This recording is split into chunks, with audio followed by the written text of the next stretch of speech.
பிடிக்காம அது திரும்பி போனாங்க. உங்களுடைய அந்த தமிழர் கொள்கை நீங்க எல்லாமே நாட்டுக்கு நல்லதுதான், மக்களுக்கு நல்லதான் நினைக்கிறீங்க, பேசுறீங்க. அதோட தான் பயணிச்சுக்கிட்டு இருந்தாங்க. திடீர்னு அவங்க மனமாற்றம் வந்ததுக்கு என்ன காரணம்? அது நீங்க அவங்க கிட்ட தான் கேட்கணும். நாம் தமிழர் கட்சி முன்னாள் நிர்வாகி காளியம்மாள் அதிமுகவில் இணைந்துள்ளது குறித்து செய்தியாளர் எழுப்பிய கேள்விக்கு நாம் தமிழர் கட்சி ஒருங்கிணைப்பாளர் சீமான் பதிலளித்துள்ளார். உங்களுடைய பயணிச்ச அந்த காளியம்மாள் இன்னைக்கு ஒரு தமிழருடைய தலைமையில நான் போய் இணைஞ்சிருக்கேன் அப்படின்ற ஒரு பேட்டி கொடுத்துருக்காங்க. அதை பத்தி எப்படி பாக்குறீங்க?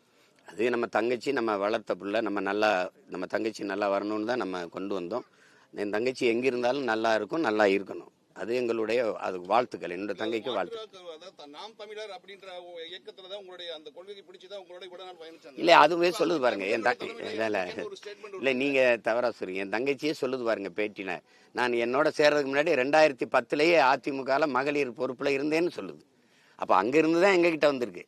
உங்களுக்கு புரியுதுன்னு நினைக்கிறேன். எது பிடிக்காம அது திரும்பி போனாங்க? உங்களுடைய அந்த தமிழர் கொள்கை நீங்க எல்லாமே நாட்டுக்கு நல்லதுதான், மக்களுக்கு நல்லதான் நினைக்கிறீங்க, பேசுறீங்க. அதோட தான் பயணிச்சுக்கிட்டு இருந்தாங்க. திடீர்னு அவங்க மனமாற்றம் வந்ததுக்கு என்ன காரணம்? அது நீங்க அவங்க கிட்ட தான் கேட்கணும். என்டிஏ கூட்டணியில சேர்றதுக்காக நாங்க விஜய்க்கு மத்திய அரசு நெருக்கடி கொடுக்குது அப்படிங்கிற ஒரு கருத்து நிலவுது. அது அந்த மாதிரி எதுவும் உங்க கருத்துல? அது அவங்கவுங்க முடிவு எடுக்கணும். எனக்கு கொடுக்காத நெருக்கடியில இந்த அரசுகள் கொடுத்துருக்கு மற்றவங்களுக்கு நினைக்கிறீங்களா? என் மேல எவ்வளவு வழக்கு இருக்குன்னு நினைக்கிறீங்க? எவ்வளவு வழக்கு இருக்குன்னு சொல்லுங்க. 260 வழக்கு இருக்கு. நான் ஏறாத நீதிமன்ற படிக்கட்டு கிடையாது. நான் போகாத சிறைன்னு ஒன்றும் கிடையாது. ரெண்டாவது, அரசியல் கட்சிகளில் என் மேலே தான், எங்கள் கட்சி பிள்ளைகள் மேலே தான் எண்ணெய் ஏவப்பட்டிருக்கு. திடீர்னு என் சின்னத்தை எடுத்து மிரட்டும், என்னென்னவோ செய்யும். அது நீங்கள் எடுத்துக்கிற முடிவு தான். ஒரு நேர்மையாளனுக்கு மட்டும்தான் திமிரும் துணிவும் வரும்.